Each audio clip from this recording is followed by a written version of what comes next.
మీరు మీ అభిమాన shows and serials TV కన్నా ముందు ఈటీవీ విన్ యాప్లో చూడండి.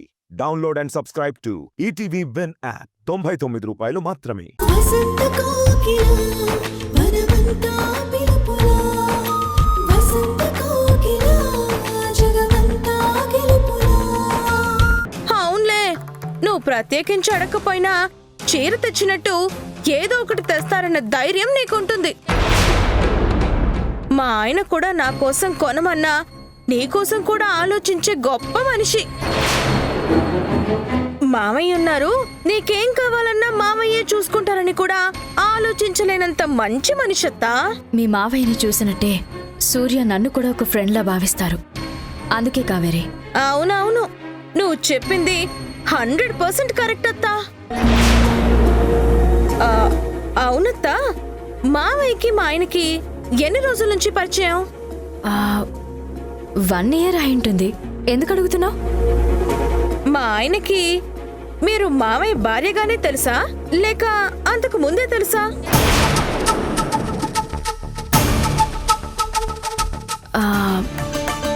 బెస్ట్ ఫ్రెండ్ భార్యగానే తెలుసు. అవునా? అయినా కూడా మా ఆయనకి మామయ్య మీద స్నేహం కంటే నీ మీద గౌరవం, అభిమానం చాలా ఎక్కువ. అందుకే మా ఆయన నీ కంట్రోల్లో ఉంటారు. ఏంటి కావేరి అలా మాట్లాడుతున్నావు?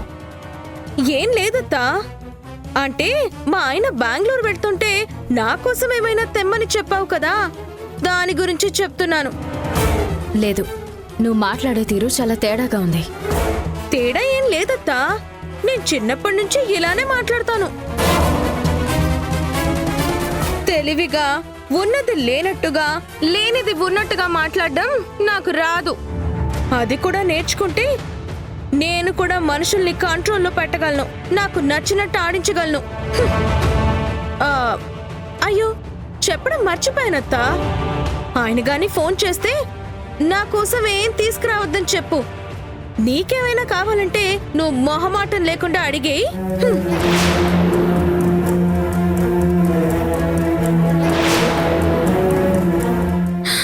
చిచ్చే, సిగ్గులేని బ్రతుకు. నా కళ్ళు కప్పి మొత్తం నడిపిస్తూ పైకి మాత్రం నా మీద ప్రేమ ఉన్నట్టు, మా కాపురం కోసం ఆలోచిస్తున్నట్టు నటిస్తుంది. ఆడదాని శీలం గురించి గొడవ పడ్డప్పుడే ఈ మహాతల్లి క్యారెక్టర్ ఏంటో అర్థం చేసుకోవాల్సింది. మామయ్య మంచోడు కదా, అత్త కూడా మంచిదే అయ్యుంటుందనుకుంటే నా కొంప ముంచడానికి సిద్ధంగా ఉంది. అయినా మామయ్య ఏ లోటు చేశాడని దీని కళ్ళు నా మొగుడు మీద పడ్డాయి. మొగుడు ఇంట్లోనే ఉంటూ మరో మొగాడితో ఇకైకలు పక్కపక్కలు. చిచ్చే, ఈయనకైనా బుద్ధుండాలి కదా.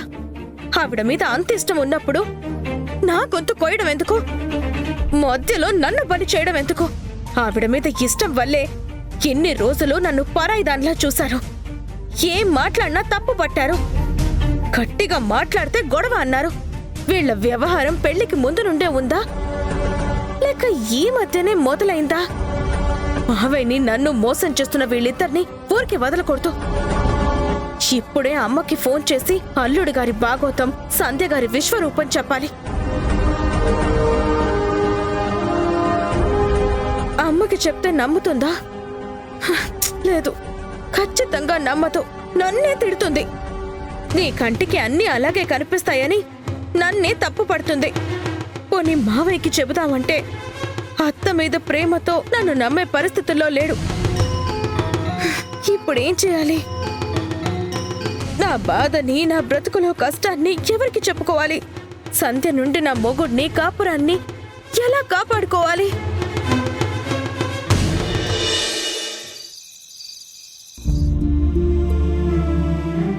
కావేరి ఎందుకిలా మాట్లాడింది? మనసులో కోపం ఉంటే మొహం మీద చూపించడమే తెలిసిన మనిషి ఇలా మాట్లాడడం చాలా కొత్తగా ఉంది. కారణం ఏమై ఉంటుంది?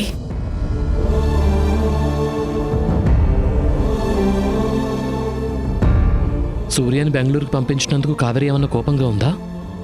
నన్ను తిట్టుకుంటోందా? లేదు, ఆఫీస్ వర్క్ మీద వెళ్ళాడు కదా, ఒక్కరోజు అడ్జస్ట్ అవడానికి సిద్ధపడింది. పెళ్ళైన తర్వాత ఫస్ట్ టైం ఒంటరిగా ఉంటుంది.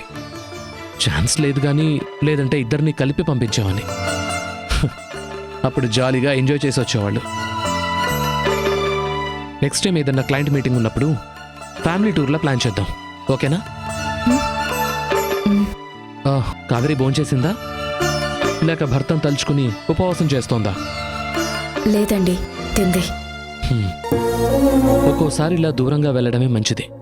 ఎందుకంటే ఇద్దరి మధ్య చిన్న చిన్న డిస్టర్బెన్సెస్ ఉన్నాయి కదా. దూరంగా ఉండేసరికి ఒకరినొకరు మిస్ అవుతారు. ఆ మిస్సింగ్ ఫీలింగ్లో నుంచే ప్రేమ పుడుతుంది. నేను బిజినెస్ టూర్కి వెళ్ళినప్పుడు నువ్వు సూర్య ఇంటికి వెళ్ళేదానివి.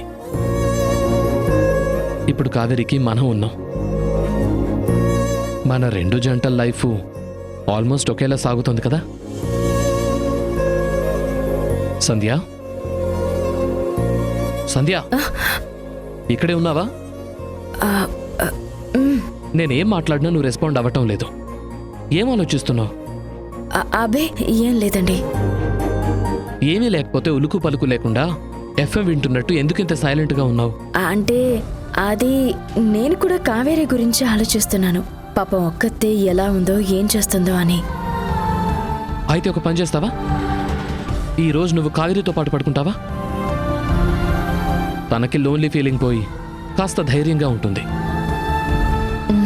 సరే అండి.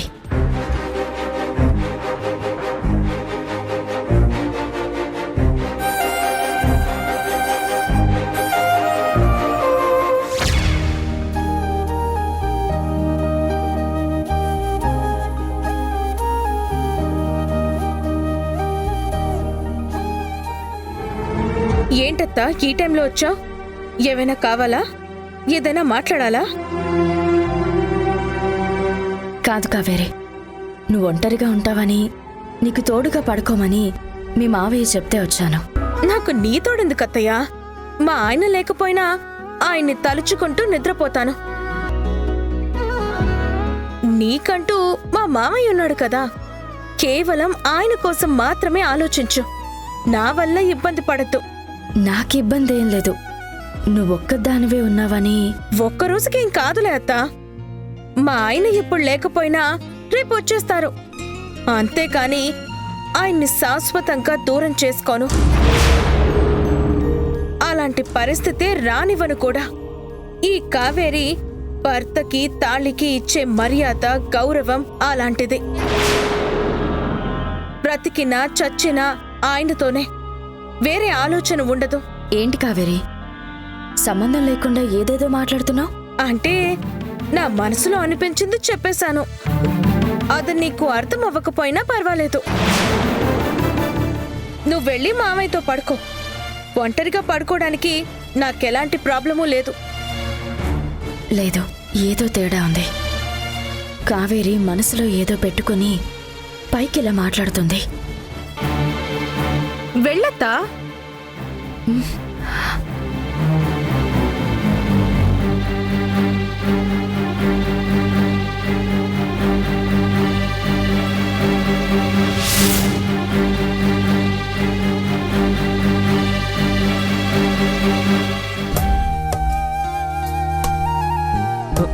అరే, ఏంటి సంధ్య మళ్ళీ వచ్చావు? నన్ను మిస్ అవుతున్నావా? కాదండి, కావేరి వద్దని చెప్పింది. వద్దందా? అవునండి, ఒంటరిగా పడుకోవడానికి తనకే ప్రాబ్లం లేదని చెప్పింది. అవునా? సరే, రా పడుకుందాం.